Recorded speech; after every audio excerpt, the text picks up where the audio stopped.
Student चलिए student, मैं question number 6वां है जो इसमें प्रश्नावली का अंतिम क्वेश्चन है। ठीक है स्टूडेंट, तो मैं ये क्वेश्चन को समझा चुका हूँ, लेकिन कुछ तकनीकी समस्या आ जाने के कारण रिकॉर्ड नहीं हो पाया है स्टूडेंट, इसलिए मैं आपको पुनः इसको समझा रहा हूँ। ठीक है स्टूडेंट, तो आप लोग ध्यान पूर्वक देखिएगा। ठीक है, मैं सवाल बना चुका हूँ, आप लोग इसको ध्यान पूर्वक देखिएगा, मैं आप लोग को अच्छे से समझाऊंगा। ठीक है स्टूडेंट, ठीक है, तो चलिए क्वेश्चन क्या था, क्वेश्चन नंबर 6वां 3x² - x - 4। ठीक है स्टूडेंट, तो ये था हमारा क्वेश्चन। ठीक है, हम लिखते हैं जैसे वैसे लिख दिया है, हल दिया है। ठीक है, तो दिया है, ठीक है, क्या दिया है हमको 3x² - x - 4।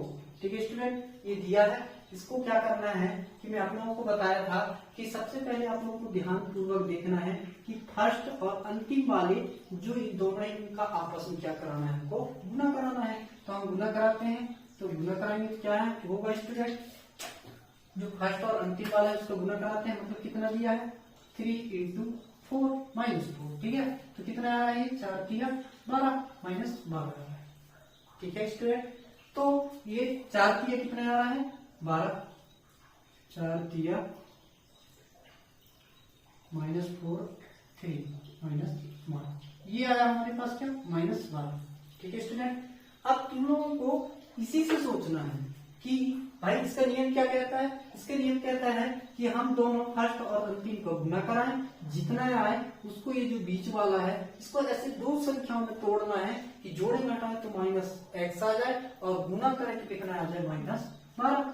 ठीक है, तो आप लोग सीधे से पॉइंट में आना कि हम दोनों इन दोनों का क्या करा गुना, तो हमारे पास आया कितना -12 है स्टूडेंट। ये -12 को आपको कितने प्रकार से लिख सकते हो ये सोचना है। ठीक है, आप लोगों को कि हम 12 को कितने तरीके से लिख सकते हैं या 12 के कितने गुणनखंड हो सकते हैं। ठीक है, तो कितने तरीके से लिख सकते हैं स्टूडेंट, इसको हम लिख सकते हैं कितने तरीके से -12 × 1 और -6 × 2 और -4 × 3।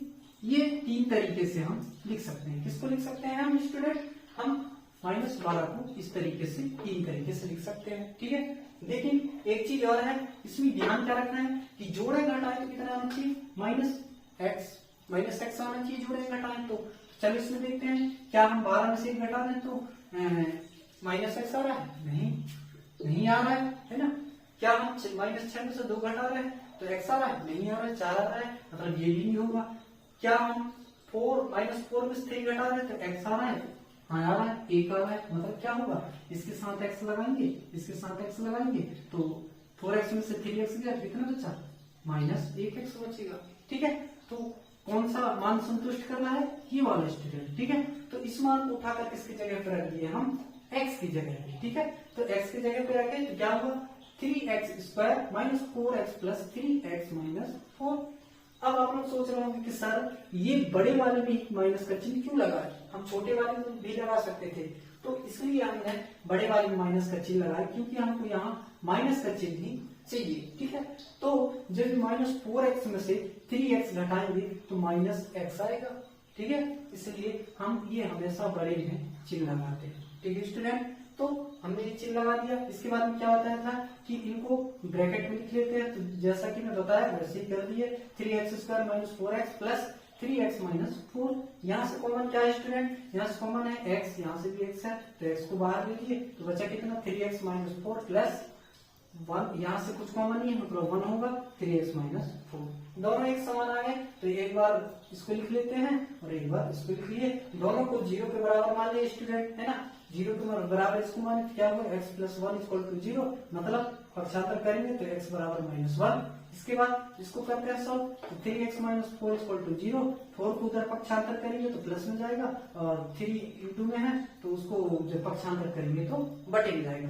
तो ये हो गए 2 शून्याङ्क आ गए हमारे पास स्टूडेंट। ठीक है, इन दोनों शून्याङ्कों को क्या करना है, एक को अल्फा मान लेंगे और दूसरे को बीटा। ठीक है, और साथ साथ में क्या करेंगे यहाँ से a b और c के मान निकाल लीजिए यहाँ से।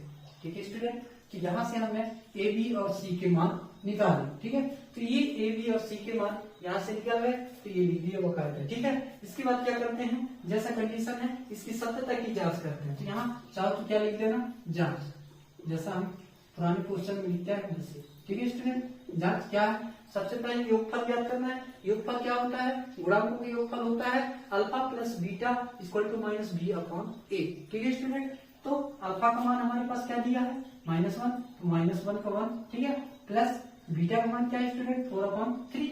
ठीक है, इसके बटे में कुछ नहीं था तो 1 लगा लिए, इसके बाद इनका 3 गुना करा दिए तो 3 एकम 3, इसका इसके साथ गुना कराए तो 3 एकम 3 -3। ठीक है, इसका इसके साथ गुना कराए तो कितना होगा 4 एकम 4, और इन दोनों का आपस में करा दिए तो कितना होगा 3 एकम 3। 4 में से 3 गया तो 1/3, और बराबर में यहाँ से माइनस माइनस प्लस हो गया तो 1/3। तो right hand side and left hand side दोनों क्या आ रहे हैं, बराबर आ रहे हैं। ठीक है स्टूडेंट, अगर दोनों बराबर आ रहे हैं इसका मतलब इसकी सत्यता की जो हम जांच किए, इसके संबंध में सत्यता की जांच किए वो सत्य ही है। ठीक है, तो स्पष्ट हो गया कि ये क्या है, जो हम सवाल बनाए हैं वो सत्य है। ठीक है, मतलब सही है। ठीक है स्टूडेंट, इसी प्रकार से गुणांक के लिए कर लेंगे alpha into beta equal to C upon A. तो अल्फा का मान क्या है -1, बीटा का मान क्या है स्टूडेंट 4/3 बराबर सी का मान क्या है -4, और ए का मान क्या है 3। ठीक है, तो इसका मल्टीप्लीकेशन करेंगे 4 एकम 4,